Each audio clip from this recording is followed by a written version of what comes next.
Howdy do. Welcome all to the Dave DY Show. I wasn't going to make a show today, and I watched some stuff, and I got jazzed. So I'm making a quick video here. If you're not aware, this weekend, this Saturday,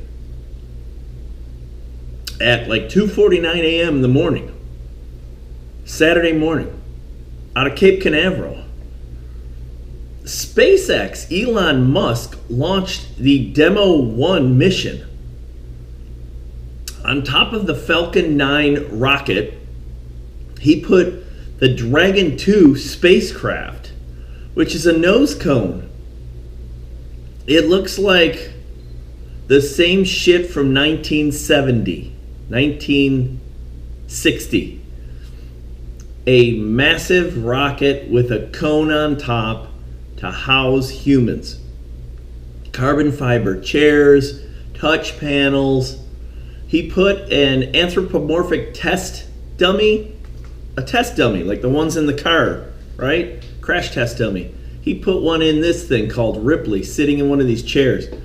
And they measured everything, all the G's, the dynamics, the sound, anything that, quote unquote, a human astronaut would experience in this liftoff. And I don't know if you watched it. It launched 9 engines on this Falcon 9 monster. Hits something like 2,000 kilometers an hour or slightly less, which is max air friction, meaning it's the top speed with the most air causing its impediment to travel, right? And then it breaks through that barrier. And after it breaks through that barrier at whatever, 10 kilometers in the air or what have you, because as we all know, the air thins the higher you go in our atmosphere. This thing speeds up to like 10,000 kilometers an hour. Awesome shit. And this thing's got the nose capsule, the Dragon 2 crew craft that I stated on top. Then it's got a Dragon 1 rocket portion, and it's got the Falcon 9 rocket portion. The Falcon 9 stage 1 piece separates and lands back on this fucking platform in the middle of the Atlantic. Perfectly. 2 feet off the center of the bullseye. The weather was perfect, so well done. And the weather's the factor, right? The weather causes shear, it causes waves, it causes a lot of unpredictability. Down here, lightning, rain. It was a great night for a launch, early morning. And man, so the Falcon 9 stage 1 landed on the ocean pad perfectly. And they resumed the broadcast 2 feet off center, as I said. Outstanding. Now he's got a reusable stage 1. And the separation, the Dragon 1 and the Dragon 2 spacecraft, the nose cone and the rocket traveled perfectly. And then they stopped the burn on that thing.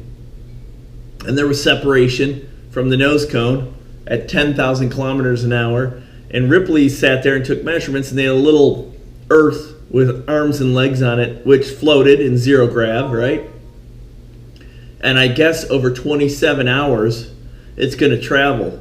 So from somewhere in the realm of, 3:30, 4 o'clock in the morning Saturday to Sunday, sometime now, it will dock on the International Space Station, which right now has a Canadian, an American female, and a Russian on it. And it's docking in the U.S. dock coupling that hasn't been used since the space station in 2011. Fucking A. Finally. Somebody's putting their shit together. And it's not Jeff Bezos with Blue Horizon or whatever the fuck he's flying, some stupid craft. And it's definitely not Virgin or whatever Richard Branson's flying.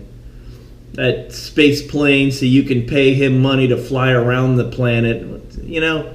Musk is the real deal. This is no shitting around. This is the next evolution for interplanetary travel. And you've got the Indians who are launching satellites or trying to. You've got Europe who can put things up. And you've got the Chinese who are becoming quite potent, right? And of course, the Russians have been the only method out of the Cosmodrome for us to get to this fucking space station for the last 10, 12 years. 2011, 8 years. Since our space program publicly took a shit. And Elon Musk had to fucking bring it back from the dead and actually hypervise it. Make it awesome. Which is awesome. This is it. This dude's going to be flying people up in this thing. He's going to be going to interplanetary travel. He's going to make millions of dollars more. I think the Falcon rocket has flown 15 times to the space station. This one is going to dock. The Dragon 2 crew capsule is going to dock on the International Space Station prior to returning with parachutes and a splashdown somewhere in the Atlantic Ocean, maybe in the Pacific. And right now, you have Hawthorne online because that's the headquarters for SpaceX. You have Canaveral because that's where they launched out of. And you have Houston, Kennedy, where they were tracking this thing. This is it. This is American space and interplanetary travel. It's back on track, man, because of one dude. Again, beat up Tesla, beat up, Solar City, whatever. This is the next step for our future off this planet. And he is the real deal. This design is 11 years in the making, this Dragon 2 spacecraft. This thing's been being built and designed for a decade since he started this crap in the early 2000s. Take note. This is our next evolution in interplanetary travel and vacating this Earth. And it's Elon Musk. He's doing it. Awesome. So watching this thing and seeing it happen and realizing it's not the United States government or some quasi-agency, NASA, which they were partnered with. They had mission control right there in Canaveral, and there was the NASA cats sitting there watching because NASA's still going to produce our astronauts, right? For how much longer? I don't know. This is huge. This is a celebratory time. This is awesome.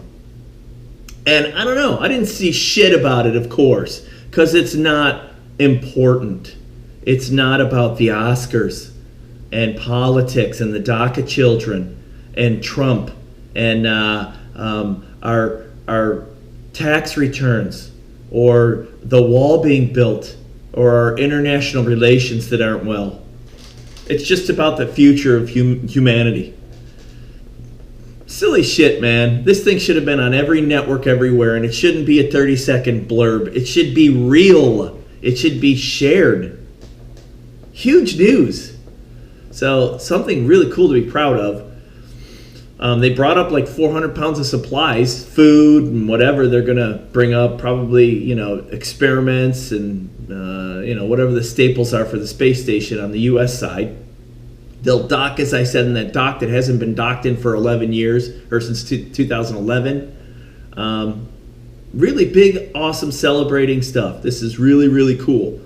I will follow this thing, make sure that it docks well, make sure that the whole mission goes well, that the splashdown works, that everything in this program's as expected, and that by 2025 or 26, whatever, 6 or 7 years from now, they're going to be going to Mars on the Dragon 2 spacecraft because he just did it up to the International Space Station. Clearly, he could do it to the moon. Better get ready, man. Elon Musk gonna do it. Again, we'll lead the way. We'll be the ones for our future. It's exciting. This is great. And it's not publicity and it's not, popularity bullshit. He's doing this because this is what he does. Just like he's born under LA. Traffic blows, you're all dumb, I'm making tunnels for me. Maybe you guys can use it. I'm going to Mars. Maybe everybody else will understand. This is what we got to do. Don't rely on other people. This is my future, my mission. my vision, my goal. So awesome, and it got me pretty charged up, and I wanted to get that out there and share with everyone. So there you go. Go SpaceX. If nothing else, and electric cars are crap, which they aren't, and our solar panels, which are blowing up everywhere, hopefully we revamp that technology, make it cheap, make it efficient, make it awesome, store those batteries. It sort of goes hand in hand with Tesla. Doesn't really matter. This guy's gonna go to different planets, and you're not talking million or $billion business. This is gonna be priceless. I don't know if you'll be able to measure colonization of Mars, mining of Mars, traveling to the outer reaches of our solar system. Yeah, it stops becoming something of finance, which it never really does. Some jerk somewhere tracks it, and it turns into historical and humanitarian and evolutionary aspects. And that's where Musk is, taking us beyond. Much like Jobs and Gates did with the computers, and now this AI shit, taking us beyond. So spend a minute and go online, check it out, follow it. They've got the live launch up. It's truncated. They filtered it down to the key parts, so you don't have to sit there for 3 hours to watch it. You can hear the Hawthorne crew, the Canaveral crew, everybody screaming and cheering for each successful phase. Big stuff. Cutting edge, cool, badass shit, and it's happening again, and it's something to be not just hugely proud of, but in awe of, and a partner with, and thankful for. We're leading the way again. We are the United States of America. God bless. You're welcome. The world, you're welcome. Again, bullshit, conflict, equality, all the crap that's going on right now. No, you're welcome. Again, we lead the way off the planet. So, yeah, inform yourself and spend a minute and, pay attention. Pay attention to this stuff. Put your fucking phone down and your tweets and your selfies away for a minute and learn a thing or two. And be thankful. I suspect in our lifetime we will watch the people leave. My lifetime, I'm turning 50 this year. They will leave. And I think I knew that, but I wasn't sure. Elon Musk is making it happen. So, watch it and enjoy and celebrate. Dave DY Show, out.